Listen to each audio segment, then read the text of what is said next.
नमस्कार, आप देख रहे हैं DNX टीवी। मैं हूं निशा। बात करेंगे बड़ी खबर में कौन सी खबर रही सुर्खियों में। कृषि कानून के खिलाफ दिल्ली में लगी कई सीमाओं पर किसान प्रदर्शन कर रहे हैं। किसानों के इस आंदोलन की चर्चा सिर्फ देश में ही नहीं हो रही, बल्कि अब यह मुद्दा अंतर्राष्ट्रीय हो चुका है। ब्रिटेन के सांसद तमनजीत सिंह ढैसी समेत कई नामचीन लोगों ने किसान आंदोलन पर अपनी प्रतिक्रिया दी है। इस सूची में अब पॉप स्टार रिहाना का नाम भी शामिल हो गया है। रिहाना ने 2 फरवरी को भारत में किसान के आंदोलन पर एक ट्वीट किया। उन्होंने CNN की स्टोरी का लिंक शेयर करते हुए लिखा, आखिर हम इस बारे में बात क्यों नहीं कर रहे हैं। लेकिन बॉलीवुड अभिनेत्री कंगना रनावत ने रिहाना के ट्वीट पर तीखी प्रतिक्रिया दी है। कंगना ने लिखा है, कोई इस बारे में बात इसलिए नहीं कर रहा है क्योंकि वे किसान नहीं हैं, वे आतंकवादी हैं जो भारत को विभाजित करने की कोशिश कर रहे हैं ताकि चीन हमारे देश पर कब्जा कर सके।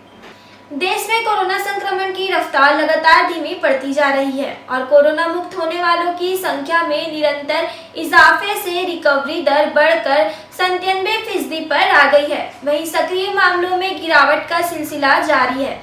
देश में कुल कोरोना वायरस संक्रमितों की संख्या 96 लाख के पार। भारत में 60 लाख के पार पहुंचा कोरोना का आंकड़ा, ठीक हुए 50 लाख लोग। सऊदी अरब ने भारत, पाकिस्तान समेत 20 देशों को बड़ा झटका दिया है।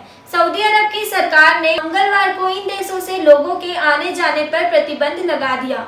सऊदी अरब ने कोरोना वायरस पर काबू पाने के लिए प्रतिबंध लगाया है। हालांकि इस यात्रा प्रतिबंध में राजनयिकों, सऊदी नागरिकों, डॉक्टरों और उनके परिवार को छूट दी गई है।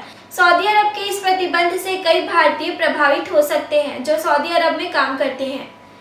CBSE के छात्रों का इंतजार आखिरकार खत्म हो गया। शिक्षा मंत्री रमेश पोखरियाल निशंक ने 10वीं और 12वीं बोर्ड परीक्षा की डेट शीट जारी कर दी है।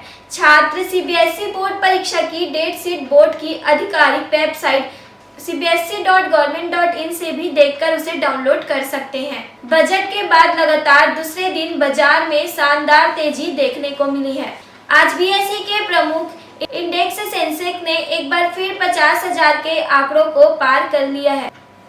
सेंसेक्स 10:52 पर 467.71 अंकों की बढ़त की तेजी के साथ 50,265.43 के लेवल पर कारोबार कर रहा है। इसके अलावा निफ्टी इंडेक्स 151.10 अंक की बढ़त के साथ 14,798.95 के लेवल पर है।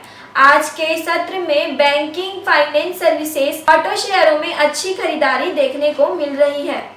आज के वक्त में किसी भी काम में महिलाएं पुरुषों से कम नहीं हैं और इस बात को एक बार फिर से साबित किया है जम्मू कश्मीर की रहने वाली 25 साल की आयशा अजीज ने। कश्मीर की आयशा अजीज ने भारत की सबसे कम उम्र की महिला पायलट बनकर एक नया इतिहास रचा है। आयशा अजीज सबसे कम उम्र में देश की महिला पायलट बन गई है। आयशा का यह कारनामा न सिर्फ प्रेरणा स्रोत है बल्कि कश्मीरी महिलाओं के लिए व्यक्तिकरण का प्रतीक भी है, सशक्तिकरण का प्रतीक भी है। एनसीबी ने अब सुशांत सिंह राजपूत के दोस्त और सहायक निर्देशक ऋषिकेश पवार को हिरासत में लिया है। एनसीबी ड्रग मामले में पवार से पूछताछ करेगा। बता दें कि सुशांत सिंह राजपूत के दोस्त ऋषिकेश पवार की तलाश पुलिस बीते महीनों से ही कर रही थी।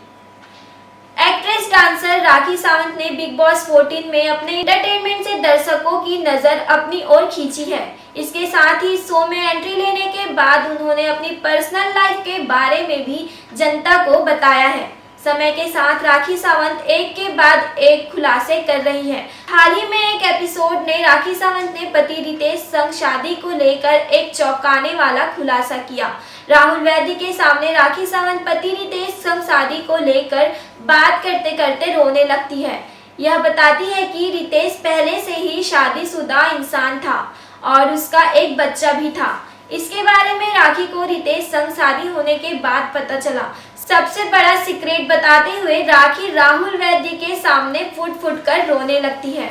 आज की खबरों में इतना ही। हमारे चैनल को सब्सक्राइब करिए और आने वाले वीडियो की अगली नोटिफिकेशन के लिए बेल आइकॉन पर क्लिक करिए।